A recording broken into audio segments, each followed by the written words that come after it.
እንግዲህ የኮሜዲያን ማለት የአእምሮ ሻውር የሚሰጡ ኃላፊነታቸው የተወሰነ የግል ማህበር ነው የምንላቸው እኛ በቅርቡ በደረስንበት ትንታኔ መሰረት እዚህ ጋር ደግሞ እኔ የማቀርብላችሁ ትንሽ ያልተለመደ ነገር ነው። ይሄውም የሰዎችን ድምጽ ኢሚቴት በማድረግ ከድምጽ ጋር ሪሚክስ አድርጎ እንደሚሆን አድርጎ ማቅረብ ነው። በዚሁ ዘርፍ ደግሞ እኔ ሳቀርብላችሁ ምናልባት ከዚህ በፊት የለዘዘውና የተላዘዘውን ሳይሆን ኤክስፖርት ስታንዳርድ የአይኦኤስ የጥራት ማረጋገጫ ያረፈባቸው የ2009 ነው። እንግዲህ እስቲ ብዙዎቻችሁ ለሁላችሁም የጋራ እውቀት እንዳላችሁ የምገነዘበው ቅዳሜ ሲነሳ ሰይፉ ፋንታውን ይነሳል። እስቲ እሱን በቀልድ ሪሚክስ አርጌ እንደሚሆን አርጌ ያቀርበዋለሁ። ሰይፉ አየር ላይ ነው፣ ተጀመረ። ይህ አዲስ ዜማ ነው ለመስተንግዶ። ሰይፉ ፋንታውን ነኝ። ለፍተናል፣ ወርደናል፣ ጥረናል፣ ተዳክመን በስራ ተወጥረን ዛሬ ደግሞ በአዲስ ዜማ እንዝናናለን። ሄሎ ምን ሙዚቃ ነው የሚዘጋጀው? አዎ ሰይፍዬ እባክህን ንፋስ ነው ዘመዴ የሚለውን የአረጋኝ ወራሽን ጎሚስታ ነው እንደምሰራው። ዋው አሁን ወደ ታለንት ሰርች ከማለፋችን በፊት አንድ አባት አየር ላይ ናቸው። ሄሎ አባታችን ምን ሙዚቃ ነው የሚዘጋጀው?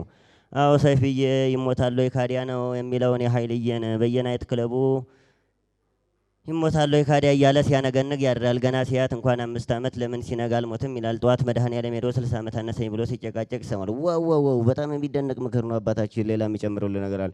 አዎ ሰይፍዬ ወጣቱ እኮ ተንቦላ ሳይሆን ፈጣን እየፋቀ ነው። በነገራችን ላይ ሰይፍዬ ወሲብ እኮ እጅግ አድካሚ ስራ ነው። ወሲብ ማለት ሜትር ወደ ጎን ሜትር ወደ ታች መቆፈር ማለት ነው። እና ምን ለማለት ፈልገው ነው? ወጣቱ እንዳቆፋፈሩ ይቀጥሉ አባታችን። ወጣቱ እንዳቆፋፈሩ ውስጥ ለውስጥ ቻይና ገብቶ ነበረ። ዋው በጣም የሚደነቅ ነው። ታዲያ በመጨረሻ እስቲ አንድ ሙዚቃ ልመርቅልዎ። አዎ ባክን ኃይልየን እቺ ማን ነው ማስቴር አወቀን ስኳር የሚለው ሪሚክሲውን ሁሉ ምን ይደረግሉ? የሀገር ውስጥ ምርት ለማበረታታት ወይ ከፊንጫ ወይ ከወንጂ ወይ ከመተሐራ አንዱን አድርጎ። እሺ አባታችን፣ በዛውም ኢትዮጵያ መዝሙር ዘምርልኝ ሰይፍዬ ደክሞኛል። እሺ አባታችን፣ ፕሮግራሙ አዲስ ዜማ ነው ይቀጥላል። ሙዚቃው አየር ላይ ነው። ባይ ባይ ይላል። እቺ አብጨም እንዴ ምን ነው ሰለስት አስመሰላችሁት? እሺ ሌላው ደግሞ እስቲ የብሔር ብሔረሰቦችን እናስመስል። ከትግርኛ ወደ እንዲሁ እያለ ይቀጥላል። እሺ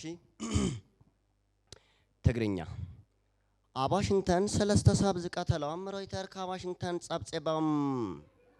ኦሮምኛ አከም ቡልተን ደገፈቱ ተገኘን መለድረሎኔ በልልቴሞኔ ኦልባይዛኔ ሮይተሪ ገባሴራ። አማርኛ አማረማሙ አማርኛ ሲነሳ አማረማሙ። ጤና ይስጥልኝ እንደምን አመሻችሁ። የምሽቱን ዜና ማሰማችሁ አማረማሙ ነኝ። አክሽን ኤድ ኢትዮጵያ የተባለ መንግስታዊ ያልሆነ ድርጅት ከተለያዩ ሴክተር መስሪያ ቤቶች ጋር በልማቱ ዘርፍ ተሰማርቶ ለመስራት ዛሬ በሸራተን አዲስ የፕሮቶኮል መስማማቱን ሪፖርተራችን ከስፍራው ዘግቧል። ዜናው የዚያ ነው። ለዝርዝሩ እስክንድር ፍሬው። መስሪያ ቤቱ በአጭር ጊዜ ውስጥ የልማት አውታሩን ከማነቃቃት አኳያ ገና ከጠዋቱ ነበር ማልዶ የተነሳው። አክሽን ኤድ ኢትዮጵያ እንደ ዛሬ ይሳካለታል ብሎ ለማሰብ ትላንት ለዛሬ ቅዠት ነው ዋሉ የድርጅቱ ስራ አስኪያጅ። ያን ሁሉ አልፎ እዚህ መድረሱ ለአክሽን ኤድ ኢትዮጵያ የድል ስራ ዜና ነው። እስክንድር ፍሬው ያቀናበረው ነበረ። አሁን የስፖርት ዜና አለን። ሰለሞን አየር ላይ ነው። ደብረበሻችሁ ተመልካች አመሰግናለሁ አባረ። ደብረበሻችሁ ተመልካቾቻችን አጫጭርና ወቅታዊ የሆኑ ስፖርታዊ ዘገባዎችን በማሰማት የዕለቱ ፕሮግራማችን በይፋ እንጀምራለን። በመጀመሪያም አትሌቲክስ በፊንላንድ በተካሄደው ውድድር አትሌቶቻችን ያስመዘገቡት ውጤት የዓለምን ሕዝብ ከመገረም በላይ አስገርሞታል። ጎርፍ ነይማር ከስፍራው እንዴት እንደዘገበው አደራርገን እናሰማለን። አዎ ጥሩነሽ ዲባባ የምታሸንፍ ይመስላል። ውድድሩ በኢትዮጵያን ብቻ ይመስላል። መሰረት ደፋር ጥሩነሽ ዲባባ ጥሩነሽ አሸነፈች። ወርቅ ለራሷ፣ ወርቅ ለኢትዮጵያ፣ ወርቅ ለኔ። ሌላው ምንድነው? እስቲ ከውጪ የጆርጅ ቡሽንና የአብዱል ሰመድን ብዬ መድረኩን ለቀዋለሁ። እኔ አክሲዮን እዚህ ጋር ይበቃል። ጤና ይስጥልኝ እንደምናመሻችሁ። የምሽቱን ዜና ማሰማችሁ አብዱል ሰመድ ማመን ነኝ። አሜሪካ በኢራቅ ላይ ያዘችው አቋም ዛሬም ድረስ ያለማለዛዘው ጉዳይ በብዙዎቹ ዘንድ አድናቆትን እያገኘ መጥቷል። መጀመሪያ አሜሪካ እንደጠበቀችው ከሆነ ግን ነገሮች እዚህ ይደርሳሉ ብሎ ማሰብ ለአሜሪካ እንደ ውድቀት የታዩ ብዙዎቹ ገምቷል። ምናልባትም ማክዶናልን አልበላም እስከ ማለት የአመፅ እርምጃው እስከዚህ ድረስ ስር የሰደደ ነበረ። አሜሪካ ግን የጆርጅ ቡሽ አቋም ባትሪ ሎ ባለ ቁጥር ህዝባቸውን ቻርጅ እያደረጉ ግን እዚህ ያርሰውታል። America is the only free nation in the world. Cooperation, domination.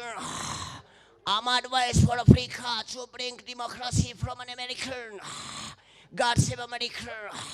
I love you. እያሉ ይቀጥላሉ። እኔ እዚህ ጋር ይበቃኛል። በጣም ነው የማመሰግነው። ዋው ዋው